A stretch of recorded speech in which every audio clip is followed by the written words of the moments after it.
Good afternoon, good morning, or good evening for any of you. For me, it's morning, still having my morning coffee. This is the second week video for Political Science 100. And before I go into what we're going to study this week, I'd like to bring up just some comments about the deadlines for your various assignments. They're set forth in the syllabus, and if you are 1 day late for a discussion board posting, it's a 10% decrease in your grade. If you're 2 days late, it's a 20% decrease. If you're 3 days late, it's a 30% decrease. And if you're beyond 3 days, then you're not going to be able to get a grade for that discussion posting unless you have a very good reason. And preferably a reason that you present to me before the deadline. There are very few reasons that I will accept, and just having a mild cold or being on vacation or being busy at work is not going to be acceptable. You can do these fairly fast. You can do them on the road. You can do them from your house. So please make sure that you do all your assignments, including your discussion board questions, on time so you can be assured to get the grade that you deserve. This week we're going to be looking at two issues. One is political actions. What are the types of things that people can do to affect politics, to take political actions? Some of them are conventional, some of them are less conventional.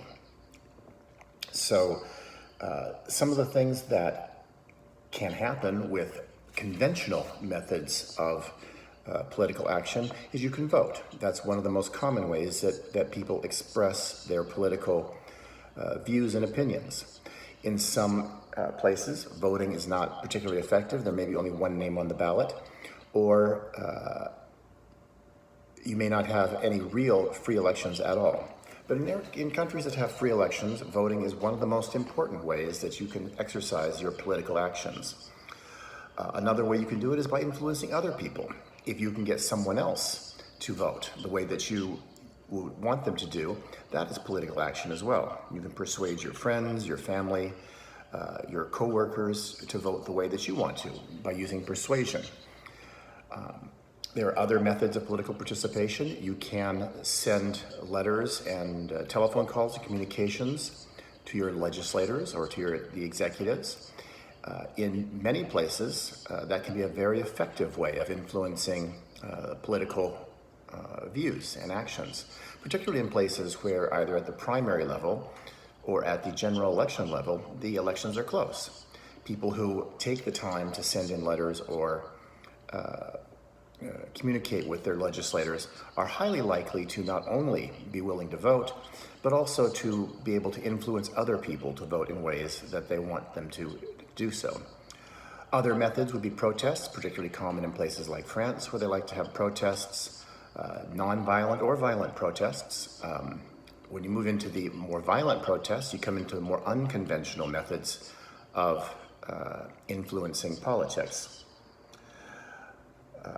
Another way, of course, is through boycotts, refusing to buy products that you feel that the producers of those products have violated your political views.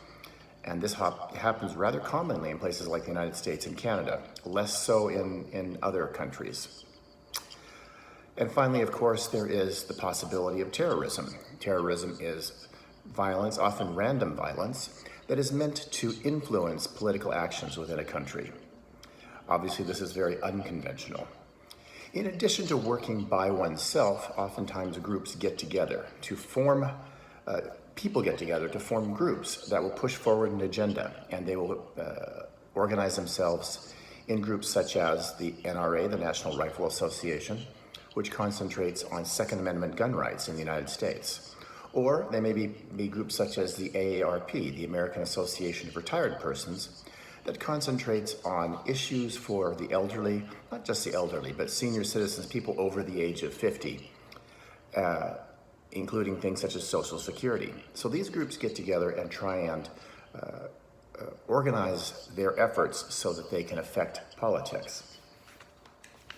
The next area that we look at is the groups that influence our political views.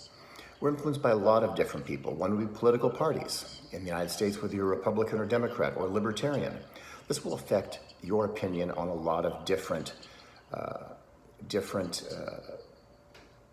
policies.